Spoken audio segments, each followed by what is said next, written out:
Hey, how do I sound on this Logicam thing? Does it sound teeny or odd or anything?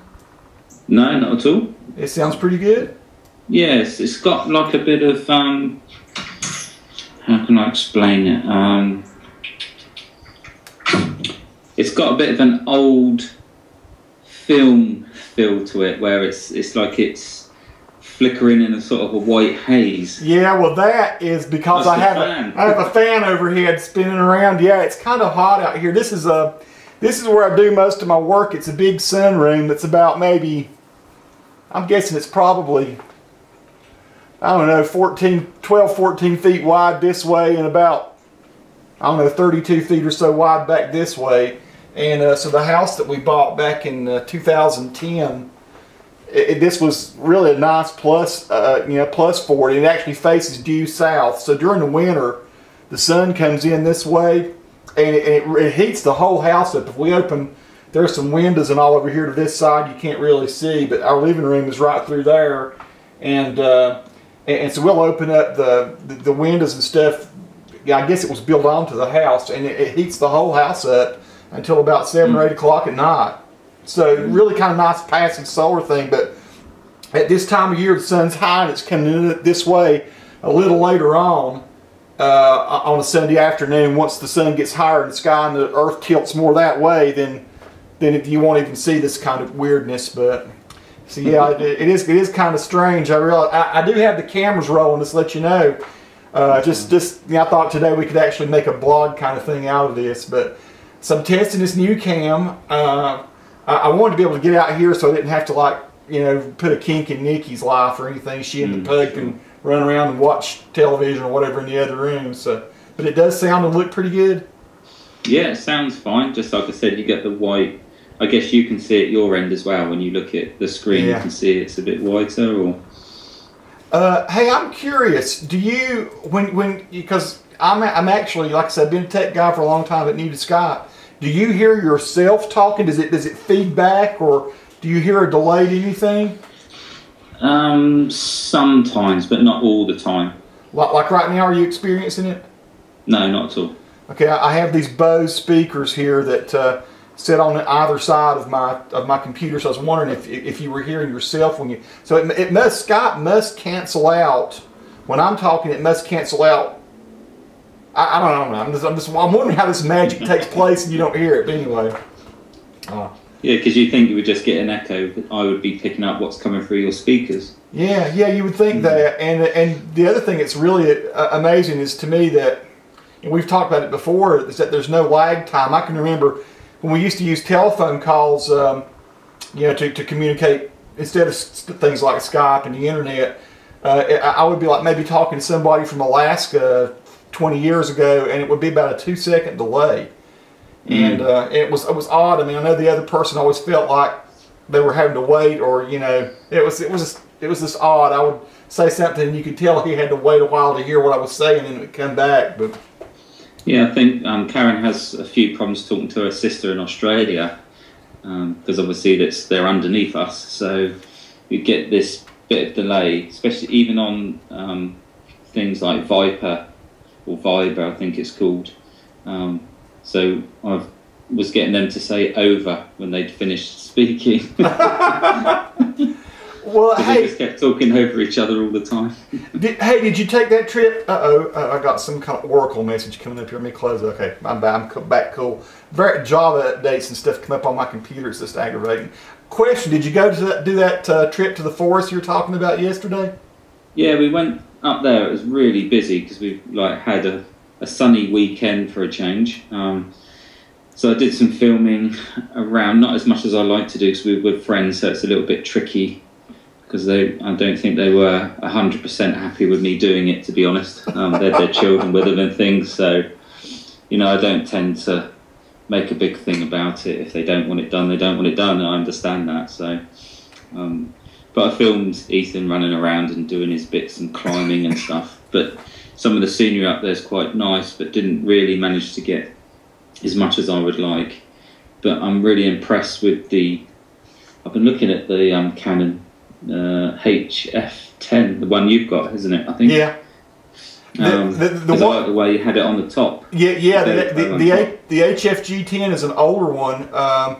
It's actually up to the HFG 30, I think now, and the the reason it's actually my office invested in that, and so I've gone that route too. But that one's probably about three and a half years old, and each new generation of it, like the newest one, the HFG 30, they're about $1,400. They're not cheap, but they're super high quality, and they're the best low light that's a prosumer type cam. So I really would like to go step up to that HFG 30, and they shoot 60p now, which is the old ones that shoot 30p or 60 interlace. But it's just fantastic video. Color's nice. The zoom, as you can see, is fantastic. So yeah, I'm thinking about stepping up, but I've always used these little smaller Canons and stuff too. I want to call it HFS. I've got them over here behind me, HFS 200. But the Canons, I always just like the sharpness, the clarity, the zoomability. Zooms are great. Fairly good low light. I like the Sonys too. There's a lot of great. You sort of find one you like and you stick with it. I've just gotten used to the Canons here lately, so I'm probably going to stay that route, you know. But because my Canon that I use for stills and everything I don't have no trouble with it. I can just pick it up, shoot with confidence. I've seen other cameras that I don't really. They just don't feel right when I'm holding it, and plus with Canon I tend to know the menus pretty well, and they're pretty standard right across all their cameras and things, so it works for me. But the HFG 10, 30 is about £1,200 in this country. Wow, so that's going to be about $1,600-1,700. But wow, you know what? You need to let me buy that for you and ship it to you. The thing is, though, when you ship it, they tax us, so we have to pay it in some way anyway. Crap. Like the Steadicam Pro, like I said to you, was $99, which is about £70 in our money, but then charged us £35 tax on top of that. I'm looking right now while we're talking. I've got my other screen over. I like this being able to Skype here because now I've got another screen over here I can look at. Let me see. HFG 30. Let me see what this comes up on Canon. Yeah, you can't see this, but I'm going to pull it on the screen. It is $13.99 in the US, 4.5 star rated. So it's like a fantastic, you know, yeah. So $1,400 in America, you'd pay probably $200, you know, the equivalent of $200 more over there. I guess it's not that much of a savings, but it's somewhat. Yeah. We normally end up paying pounds what you pay in dollars, really. Oh, really? Yeah. Wow. Well, I have a number of things I wanted to ask you today, and you had talked about sending me a package of something, and I don't even want to know what it's going to be, a mystery thing, but I will ask you if it's silly to. One of the things I wanted to send you, of course, is some Krusteaz pancake mix. Of course. Jamaica. We loved watching your pancake video, and is it okay, when I ask your permission, if I want to post this video out to the world, is it okay to use bits of your video just to show people, preview what you've done, and then put your link there and tell them to watch the whole video there at your... Yeah, sure, whatever you want to do, it's fine. If it's on YouTube, please feel free to use whatever you want to use from it. That's just the way that, maybe it's not the way that everybody makes them in the UK, but that's the way that traditionally I've been brought up with rolling them up rather than piling them up. Nikki and I watch it, and she says, well, they make them like crepes, and so that's it's interesting. And, you know, of course, you've seen in America that we smother them in syrup and butter and stuff like that. So what we're going to do, we're going to send you some Krusteaz pancake mix, and I'm curious about this. Do you have like I saw you use Betty Crocker pancake mix. Do you have Aunt Jemima there? Have you ever heard of that? No.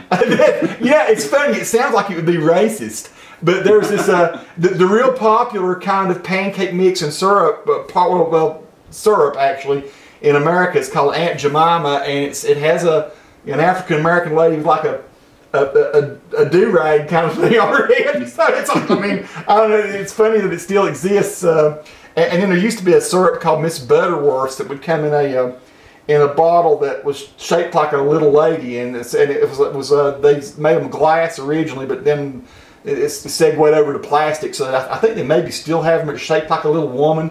So there are some really good syrups. Log Cabin's kind of what I like, and And then the Krusteaz pancake mix is made out from a country out of a company out of Seattle, Washington, and I'd never eaten it before until Nikki. We were shopping for some pancake mix one time, and I always had gotten, I don't know, Bisquick or something like that here in America, and she said, you got to try Krusteaz. And so, wow, it really is great. So we're going to send you that. But I was trying to think of some other cool things. I want to send you something that's regional. And one of the things I thought about, so tell me if this is stupid or not, I thought about, going up to the top of Mount Mitchell, which is the highest mountain in eastern continent, I guess probably eastern North America. And you go across the Mississippi River, the other side you got the Rockies and these huge mountains, but I thought about maybe just going up there and picking up a nice little rock or something from the top of Mount Mitchell and giving you actually a piece of the largest mountain. It's also kind of personal for me because it's like my great-granddad six greats back. My mom's a Mitchell, and so the whole he was a scientist and all, and at University of North Carolina, and so he was the one that discovered that it was the highest mountain. So I thought I might send you a little piece of Mount Mitchell. So sure, that'd be amazing, yeah. That'd be great. Yeah, and I wouldn't mind. It better not be too big. That would cost a fortune. No, a small piece. And I thought maybe that would be cool to get down there at those historic. I mean, I kind of marvel at your beaches there. There's not sand. It's like lots of cool, beautiful little pebbles and stuff. Maybe you could get me some, some shoreline there that Admiral Nelson or somebody had departed from, or something like that. We've also got as well, which I'm going to go and film at. We have what's called the Jurassic Coast.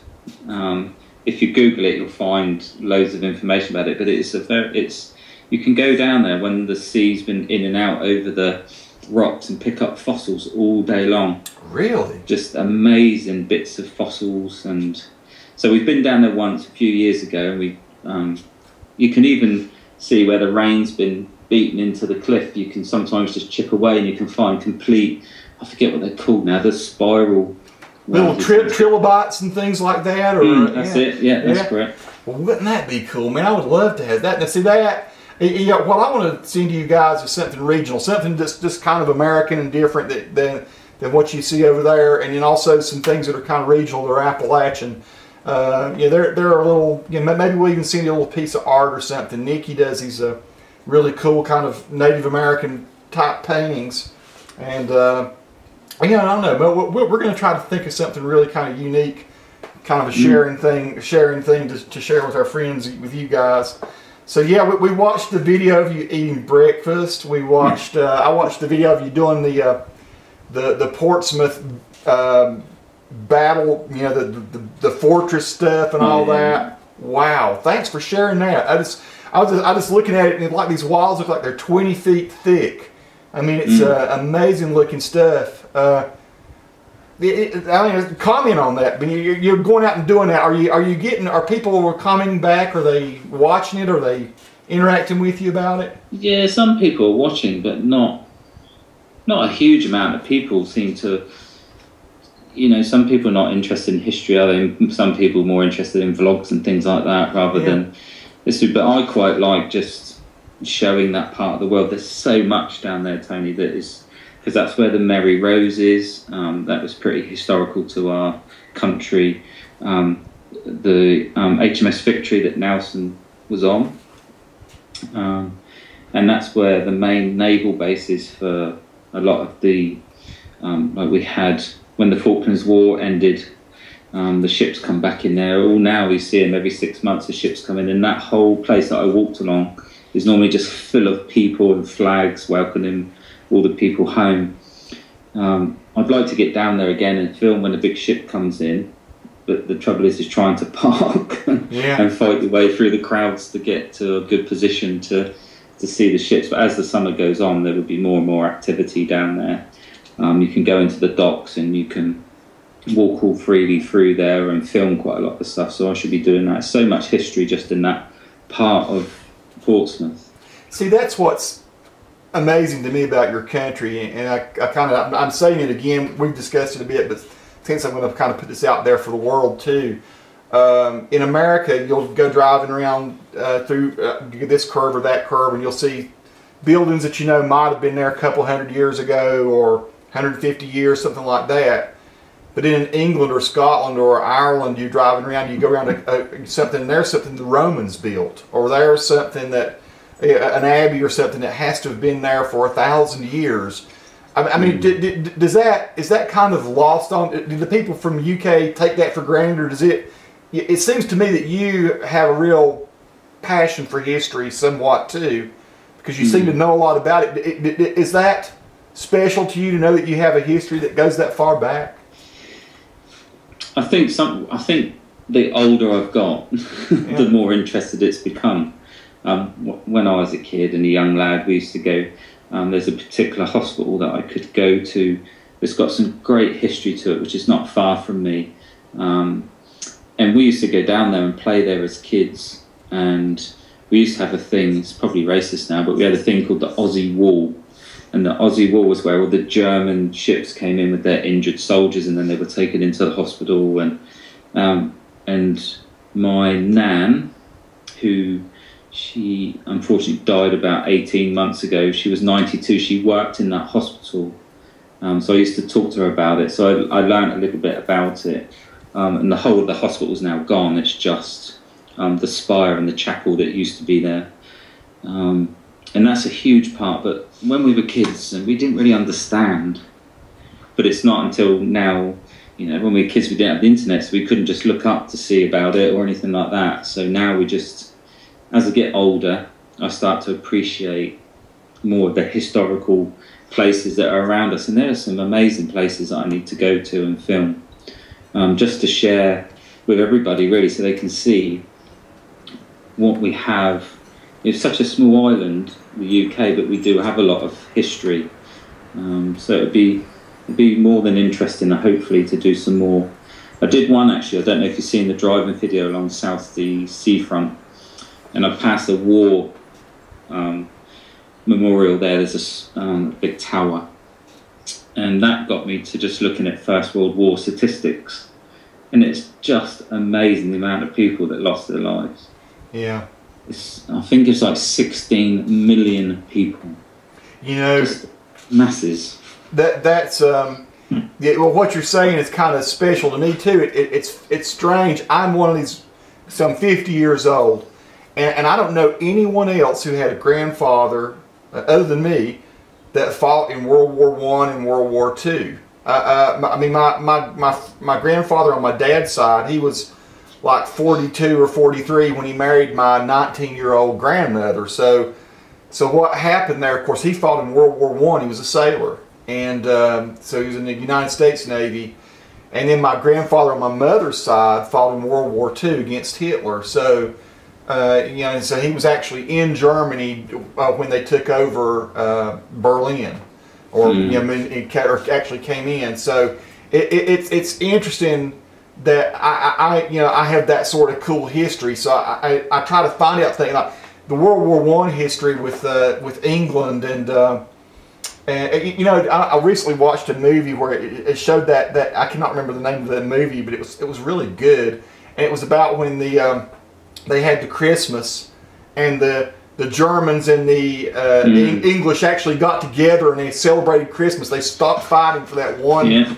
And then they went back to war like the next day. Yeah. It's crazy, but yeah, World War I was so bloody and horrible, and you know, gases, and you know what, we don't, you know, nowadays I guess if full-scale war was to break out, we wouldn't even know. The nukes would hit and we'd just be fried instantly. But back then it was horrible. You know, all these gases and machine guns and trench warfare and cold and bitterness, and you know, just, you know, frostbite and what those people went through. It's just, it's horrible to think about, and it's horrible. Disease. Yeah, and then you guys, you know, of course, you know, my people in America, we fought with muskets and things like that. It had to be horrible, but your people fought with spears and battle axes and maces, and you know, it's just wicked to think about that.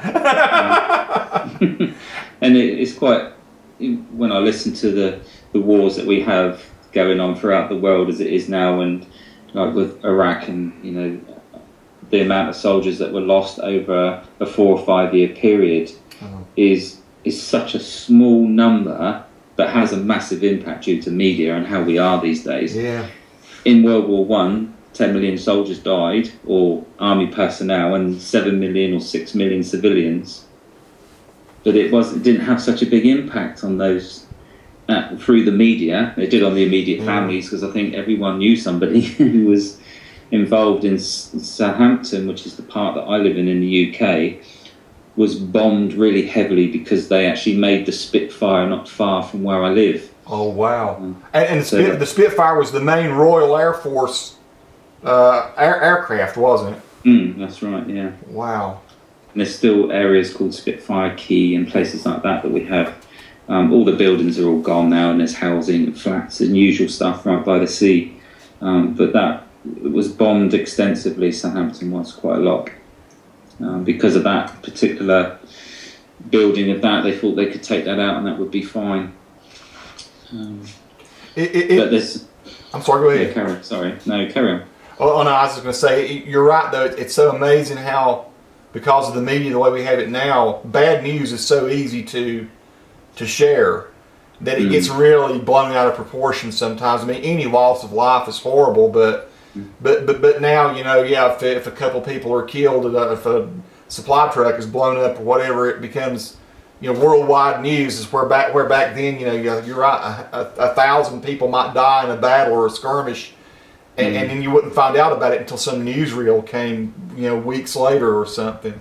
So yeah, the media sort of magnifies everything, doesn't it? That's a whole new topic. Yeah. I'd love to talk about the media, but probably not best on YouTube. Yeah, probably not.